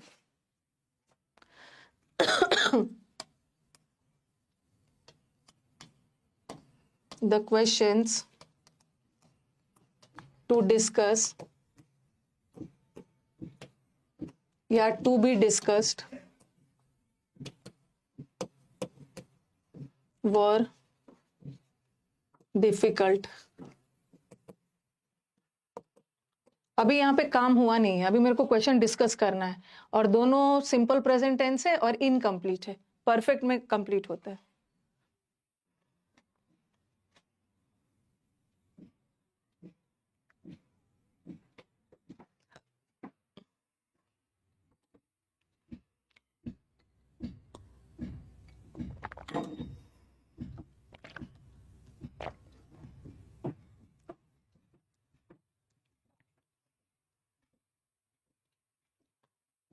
देखो, मेरे को कुछ क्वेश्चंस डिस्कस करने हैं, तो यहाँ पे काम मैं करूंगी ना, मैं एक्टिव हूं, मैं क्वेश्चन डिस्कस करूंगी, तो एक्टिव वॉइस में जाएगा, ये होगा। ठीक है, ये नहीं होगा। अब देखो, क्वेश्चन अपने आप ऐसे लगा दो, क्वेश्चन अपने, मैं तो एक पर्सन हूँ, लिविंग थिंग हूँ, मैं क्वेश्चन को डिस्कस करूंगी, लेकिन क्वेश्चन तो नॉन लिविंग थिंग है, और क्वेश्चन तो अपने आप डिस्कस नहीं होगा ना। अंडरस्टूड है कि क्वेश्चन किसी के द्वारा डिस्कस किया जाएगा, तो ये तो एक्टिव है, हमें तो पैसिव लेना है। जो क्वेश्चंस को डिस्कस किया जाना है किसी और के द्वारा, अपने आप तो होगा नहीं, तो वो पैसिव पैसिव पैसिव। ओके, इतना भी ये डिफिकल्ट नहीं है, कंफ्यूज हो जाते हैं students.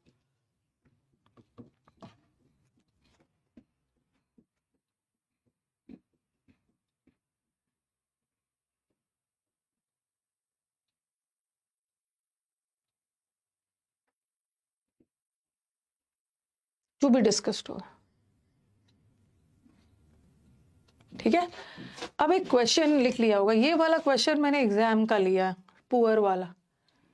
Okay, he is poor वाला। ओके, ये क्वेश्चन आपके एग्जाम में आया था, और नहीं अगर पता हो ना, तो आप बोलचाल में तो लगेगा कि सही है। ऐसा था, he is poor now, he is poor now, but he appears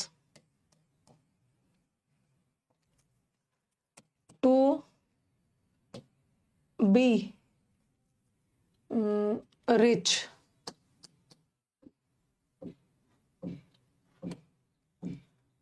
in the past।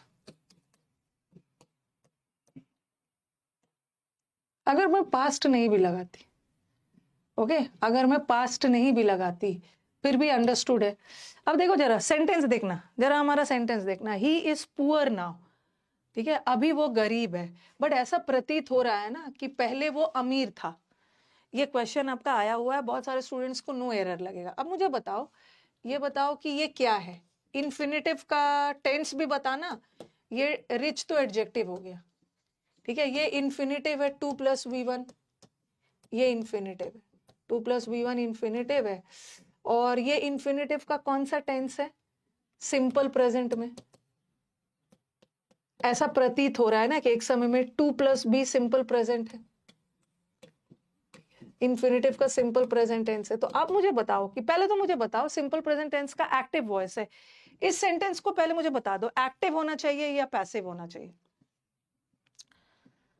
अभी वो गरीब दिख रहा है बट एक समय में वो अमीर हुआ करता था।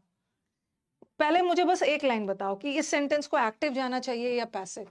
एक्टिव जाना चाहिए ना, अभी वो गरीब है बट एक समय में वो अमीर हुआ करता था, तो इस सेंटेंस को एक्टिव जाना चाहिए। और एक्टिव में हमने क्या पढ़ा है, 2+v1 पढ़ा है, ठीक है, 2+v1 पढ़ा है एक्टिव वॉइस में सिंपल प्रेजेंट टेंस का, ओके। और पैसिव में हमने क्या पढ़ा है, 2+have+v3, सॉरी एक्टिव में हमने एक्टिव, इतना तो हमें पता चल गया कि सेंटेंस को एक्टिव जाना चाहिए। अभी वो अमीर है, गरीब है, बट एक समय में वो अमीर हुआ करता था, ठीक है, उसके बारे में कही जा रही है, कोई और आकर उसको गरीब अमीर नहीं कर रहा, सेंटेंस एक्टिव जाना चाहिए। 2+v1 भी एक्टिव है और 2+have+v3 भी एक्टिव है। हैव के बाद बीन लगा के v3 जाओगे तब पैसिव होगा। दोनों एक्टिव है बट दोनों का टेंस अलग है। ये सिंपल प्रेजेंट में जा रहा है और ये जा रहा है परफेक्ट में, परफेक्ट में जा रहा है, ठीक है, ये सिंपल प्रेजेंट में जा रहा है, ये परफेक्ट में जा रहा है। और जब इन्फिनेटिव का सिंपल प्रेजेंट टेंस हो ना तो काम इनकम्प्लीट, और जब इसका परफेक्ट टेंस आ गया तो काम कंप्लीट है। अब मुझे बताओ कि क्या यहाँ पे काम कंप्लीट है कि इनकम्प्लीट है। यहाँ पे काम कंप्लीट होना चाहिए, इनकम्प्लीट है, कंप्लीट होना चाहिए ना। अभी वो गरीब दिख रहा है बट एक समय में वो अमीर रह चुका था, उसका अमीर होने का काम हो चुका था, अमीर होने का काम हो चुका था। तो ये तो एक्टिव वॉइस है, बट ये एक्टिव वॉइस में 2+v1, बी भी तो वर्ब का 2+v1 में तो काम इनकम्प्लीट है, ठीक है, एक्टिव वॉइस है दोनों, बट 2+v1 में इनकम्प्लीट होता है ना। बट यहाँ तो सेंस क्या जा रहा कि काम कंप्लीट हो चुका है, तो यहाँ पे 2 भी नहीं होगा, क्या होगा 2+have+v3, he appears to have, और हैव के बाद थर्ड फॉर्म आएगा और बी का थर्ड फॉर्म बीन होता है। टू हैव बीन रिच मतलब पहले वो अमीर रह चुका है, अब जाके वो गरीब।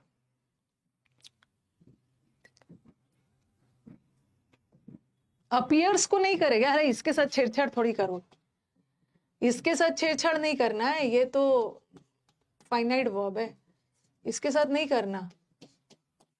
पहले वो गरीब था, सॉरी, अभी वो गरीब है बट ऐसा प्रतीत हो रहा है, मुझे प्रतीत अभी हो रहा है कि वो पास्ट में जरूर अमीर था, ठीक है, तो इसको अपीयर्ड नहीं करोगे,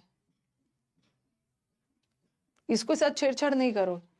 मेरे को अभी उसको देख के ऐसा लग रहा है ना कि जरूर वो पहले अमीर था, ठीक है, कंप्लीट का सेंस दे रहा है, तो ये सब पे थोड़ा ध्यान रखना है। ऐसे ऐसे ना स्पोकन इंग्लिश में तो लगेगा अभी तो वो गरीब है, लेकिन he appears to be rich. To be infinitive है, इन्फिनेटिव का सिंपल प्रेजेंट टेंस है, टू बी में अभी काम हुआ नहीं है, लेकिन सेंस के अनुसार इसमें तो काम हो चुका है, तो इसको तो परफेक्ट मत डालोगे, 2+have+v3। अब दिमाग में ये आ रहा होगा बच्चों को कि मैम आपने तो बोला है 2+have+, 2have+been, ये कहाँ से एक्टिव हो गया, ये एक्टिव ही है, 2 plus have plus V3 active है। ये पैसिव तब होता है ना जब इस बीन के बाद थर्ड फॉर्म आता, तब हम पैसिव मानते हैं। बट यहाँ बीन के बाद 2 प्लस हैव प्लस बीन के बाद थर्ड फॉर्म नहीं आया, रिच आ गया, to have been rich. Rich adjective है। कैसे नहीं पता चलेगा, सेंस देखना है। अभी गरीब है बट ऐसा लग रहा है ना कि पास्ट में पहले वो अमीर रह चुका है, अमीर होने का काम हो चुका है, तो इसको इनकम्प्लीट एक्शन में नहीं डालोगे, कंप्लीट एक्शन में डालोगे। कंप्लीट एक्शन में डालने के लिए परफेक्ट डालना होगा, 2 plus have plus V3। Okay, अभी तो पॉजिटिव वर्ब बचा है।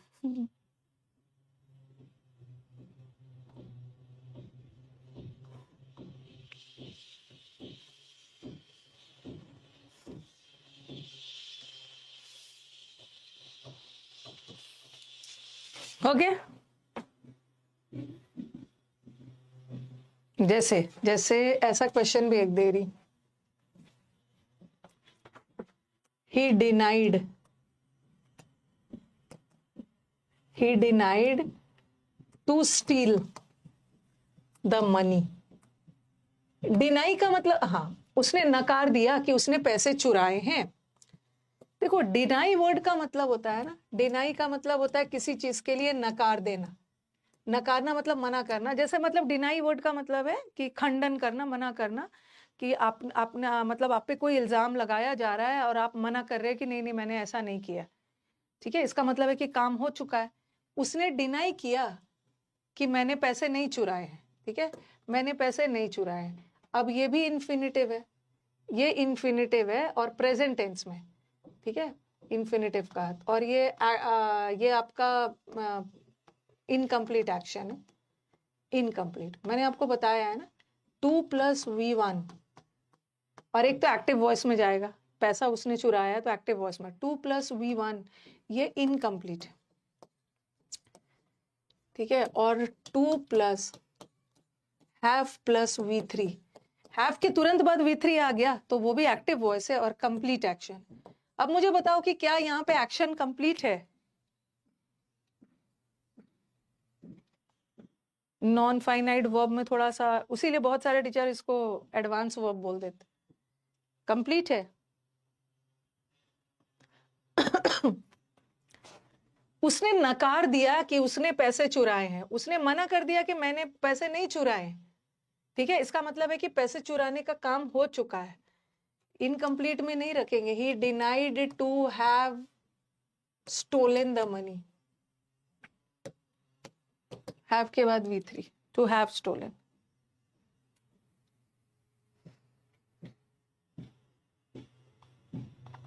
कंप्लीट है, कंप्लीट है। कल मैंने आपको एक सेंटेंस दिया था। ठीक है, कल मैंने आपको एक सेंटेंस दिया था, आई रिमेंबर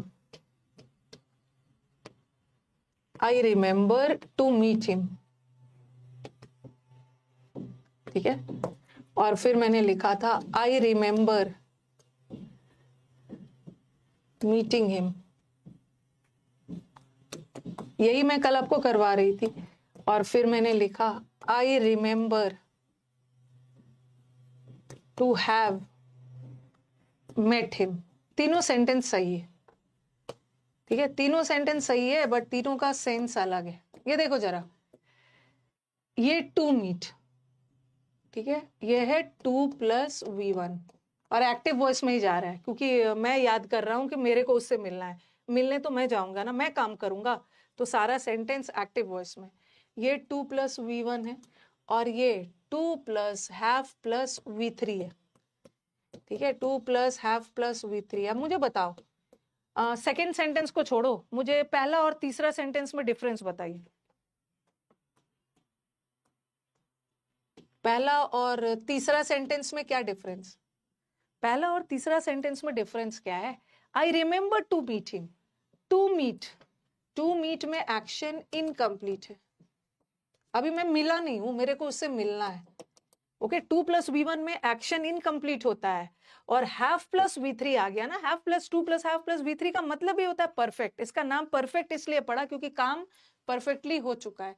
यहाँ पे एक्शन कंप्लीट, ठीक है, यहाँ पे एक्शन कंप्लीट है, दोनों इन्फिनेटिव ही है, दोनों, ये भी इन्फिनेटिव है, इन्फिनेटिव का परफेक्ट टेंस है और ये सिंपल प्रेजेंट टेंस है, और इन्फिनेटिव का सिंपल प्रेजेंट टेंस में काम इनकम्प्लीट है और यहाँ पे हो चुका है।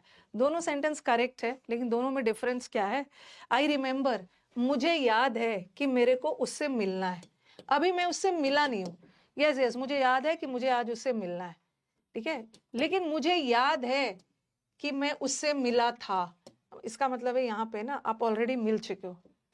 जैसे आप किसी से 1 हफ्ते पहले मिले थे और आज आप किसी को बोल रहे हो यस यस मुझे याद है कि मैं उससे 3 हफ्ते पहले मिला था। मिला था मतलब मिलने का काम हो चुका है, बट यहाँ पे नहीं हुआ। ये तो क्लियर हो गया।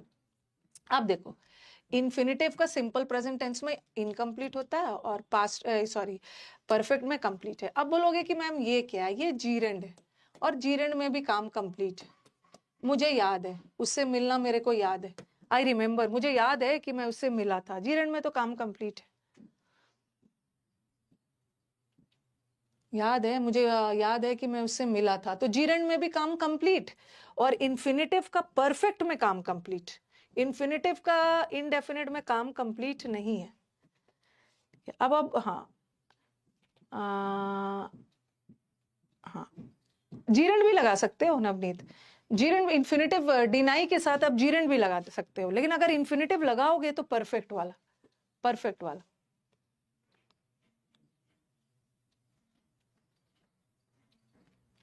ओके,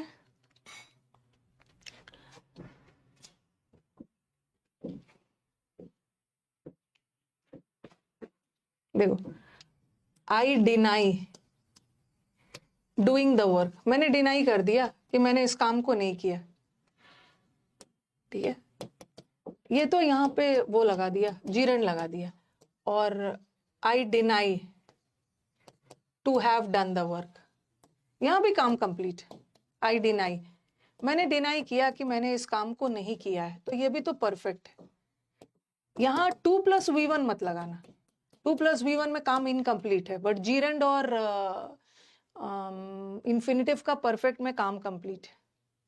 हाँ, ही डिनाइड स्टीलिंग द बुक, उसने डिनाई किया कि मैंने इस बुक को नहीं चुराया, ठीक है, जैसे ऐसे भी लिख सकते हो ना, ही डिनाइड, दोनों करेक्ट, उसने मना कर दिया, ही डिनाइड स्टीलिंग द बुक, उसने उस बुक को नहीं चुराया, यहाँ भी काम कंप्लीट है, जीरेंड में तो कंप्लीट है ही।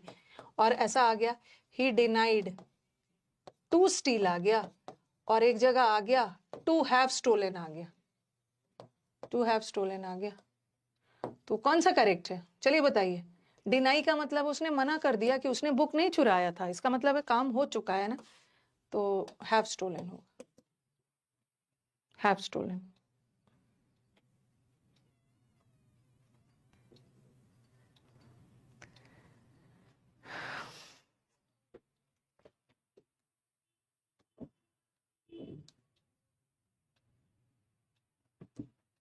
कल मैंने आपको जो सेंटेंस दिया था आई रिमेम्बर वाला, उसमें तो दोनों जाएगा, लेकिन क्वेश्चन वैसा नहीं आएगा।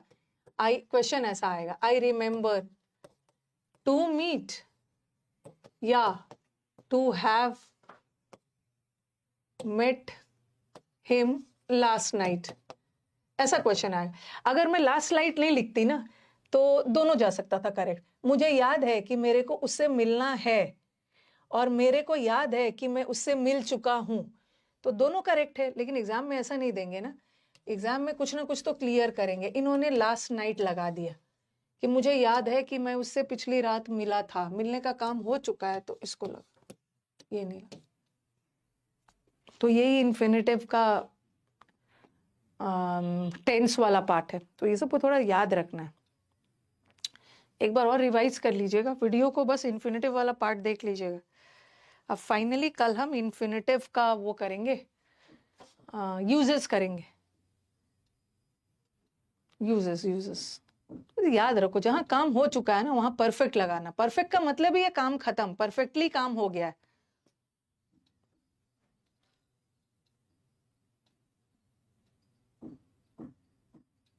जीरेंड कंप्लीट है। स्विमिंग इज गुड, अक्सर हम स्विम करते हैं, स्विमिंग अच्छा है।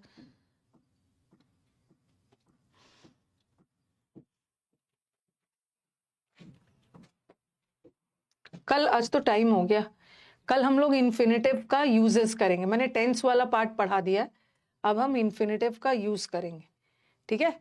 और मुझे पूरा ट्यूसडे को ये खत्म हो पाएगा, बता रही हूँ। क्यों बीच में एक दिन छुट्टी आपकी हो जाएगी ना, मैं क्योंकि इन्फिनेटिव में ना पॉजिटिव वर्ब भी पढ़ाना है। कुछ को लगेगा कि कभी पॉजिटिव वर्ब का मैंने नाम नहीं सुना है, लेकिन पॉजिटिव वर्ब से इस बार सीपीओ में एरर आया है, ठीक है। आज मैंने आपको इन्फिनेटिव का टेंस वाला पार्ट पढ़ाया, मतलब एक्टिव पैसिव वाला, और कल हम लोग इन्फिनेटिव का यूजेस करेंगे, ठीक है। इन्फिनेटिव का कल मैं आपको यूजेस करवाऊंगी, और परसों इन्फिनेटिव का एक और हिस्सा है जो कि बहुत इंपॉर्टेंट है, कॉजेटिव वर्ब्स। तो ये तो आपका फ्राइडे हो जाएगा, ठीक है, फ्राइडे हो जाएगा। और मंडे तो मैं छुट्टी पे रहूंगी। ट्यूसडे को मैं आपका पार्टिसिपल एक दिन का टॉपिक है, खत्म हो जाएगा।